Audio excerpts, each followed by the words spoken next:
Um outro princípio óptico bastante importante é o princípio de Fermat. Ele pode ser usado para deduzir as leis da reflexão e refração, por exemplo, e tem várias outras aplicações. O conceito por trás foi formulado por Herão de Alexandria. Ele formulou a lei da reflexão de uma forma diferente, que se tornou conhecida como o princípio variacional. O que ele disse? A luz, ao propagar-se entre dois pontos A e B, através de uma superfície refletora, escolhe o caminho mais curto possível.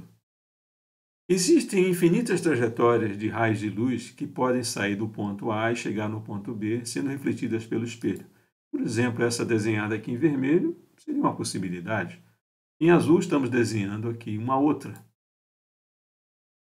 Para que a gente compare esses caminhos, vamos pegar esse ponto A e vamos desenhar a sua reflexão, chamar isso de ponto A'. E vamos desenhar agora linhas unindo o ponto A' até o ponto de reflexão, a linha vermelha e para a linha azul. Fica claro, nesse caso, que a trajetória A'OB é a mais curta, porque envolve uma reta. É isso que Arão queria dizer. Em 1657, Fermat propôs o seu célebre princípio do tempo mínimo, que se aplica tanto à reflexão quanto à refração. Ele disse o seguinte: a trajetória seguida por um raio luminoso entre dois pontos é aquela que é percorrida no menor intervalo de tempo possível. Então, ele mudou em relação a Arão de menor comprimento para menor tempo possível. E nós vamos ver mais para frente um pouquinho que essa formulação ela ainda não é a mais completa. Para aplicar esse princípio de Fermat para deduzir a lei da reflexão, vamos mais uma vez desenhar aqui esses três raios, incidindo ali no ponto P no espelho, e vamos calcular o tempo necessário para a luz percorrer esse trajeto. Como esse meio aqui é um meio homogêneo, nós vamos dividir o comprimento percorrido pela velocidade de propagação para calcular o tempo de propagação. Esse comprimento percorrido será o segmento AP mais o segmento PB. Para facilitar as contas, nós vamos aqui agora definir algumas quantidades. Esse ângulo aqui, θ1, o ângulo θ2, que por construção geométrica equivale a esses ângulos que estão aqui. E vamos chamar essa quantidade aqui de x, como sendo a distância horizontal do ponto A até o ponto de reflexão P. Vamos chamar essa distância aqui de t, e obviamente esse intervalo vai ser d menos x. Para completar nosso desenho, vamos ainda definir essas quantidades A e B, como aqui estão. Para calcular então esse tempo, nós vamos então calcular o AP em função de x e de A, que é essa hipotenusa aqui, e a quantidade PB, essa outra hipotenusa, calculada em função de b elevado ao quadrado e esse lado que é d menos x elevado ao quadrado. Essa expressão permite o cálculo do tempo de translado. Se nós agora derivarmos essa expressão em relação a x, igualarmos a zero, vamos procurar o ponto de mínimo, que tornará esse tempo o menor possível.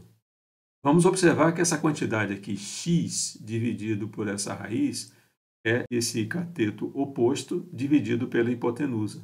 Isso corresponde ao seno de θ1. Da mesma forma, essa quantidade aqui é o seno de θ2. Então, essa expressão é reduzida para essa fórmula que está aqui.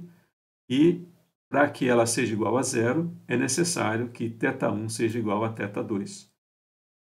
E essa é a primeira lei de Snell. Para deduzir a segunda lei de Snell, usando o princípio de Fermat, vamos seguir um caminho parecido. Vamos definir, então, aqui o tempo de translado como sendo o tempo necessário para percorrer o trajeto de A até O, com a velocidade V1, que é a velocidade do meio de cima, e OB dividido por V2, que é a velocidade de propagação no segundo meio. Vamos chamar esse ângulo aqui θ1, θ2, essas quantidades A e B, x e d. E para calcular esse tempo, nós vamos pegar essa hipotenusa representada aqui em azul, dividido pela velocidade V1, corresponde ao segmento AO, e o segmento OB é essa outra hipotenusa aqui desse triângulo, calculada dessa forma. E mais uma vez aqui vamos derivar essa quantidade t em relação a x, e vamos obter essas expressões aqui. Quando a gente verifica também esse termo x sobre essa hipotenusa, vai ser o seno de θ1, aqui vai ser o seno de θ2, então chegamos nessa expressão que aqui está. Como essas velocidades são diferentes, mas elas podem ser calculadas a partir da velocidade da luz e do índice de refração, nós podemos substituir isso aqui e chegaremos nessa expressão. E quando a gente reescreve, chega nessa outra forma que está aqui, que é a segunda lei de Snell. Mas o princípio do Fermat serve para a gente aplicar em outras situações, não apenas na reflexão e na refração simples.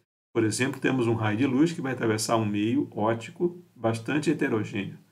Cada mudança de trajetória ocorre um desvio angular na posição do raio e a gente vai ver que o trajeto real será aquele que será percorrido pelo menor tempo possível. Parece um pouco estranho que o caminho mais rápido não seja um caminho reto, mas isso é possível e explicável pelo princípio de Fermat. O tempo necessário para percorrer a trajetória pode ser calculado pelo esse somatório, onde nós temos aqui cada pedaço percorrido dividido pela respectiva velocidade dentro de cada uma daquelas camadas. Essa velocidade pode ser substituída pela velocidade da luz dividido pelo índice de refração, e quando a gente reorganiza esses termos, chegamos nessa expressão que está aqui. 1 sobre c, c é a velocidade da luz, vezes o somatório dos produtos entre os trajetos percorridos multiplicados pelos respectivos índices de refração. Esse termo aqui, destacado em azul, ele recebe o nome de percurso óptico ou caminho óptico.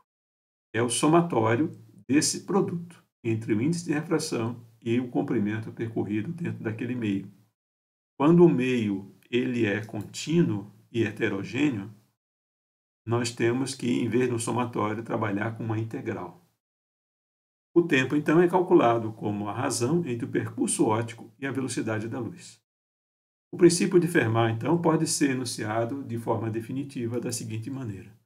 Entre dois pontos SP, a luz segue a trajetória para a qual o percurso óptico é mínimo. Alguns fenômenos estranhos que acontecem podem ser explicados pelo princípio de Fermat. Um exemplo clássico é da miragem que a gente vê num terreno quente. Basicamente, o ar próximo à superfície está mais aquecido do que o ar mais distante da superfície.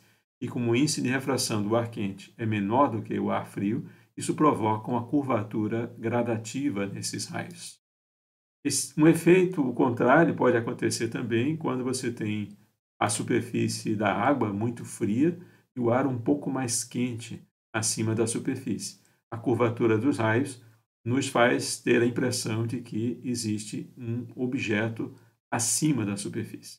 Aqui temos um exemplo de um navio sendo observado próximo à superfície e o reflexo da sua imagem sendo visto na parte superior.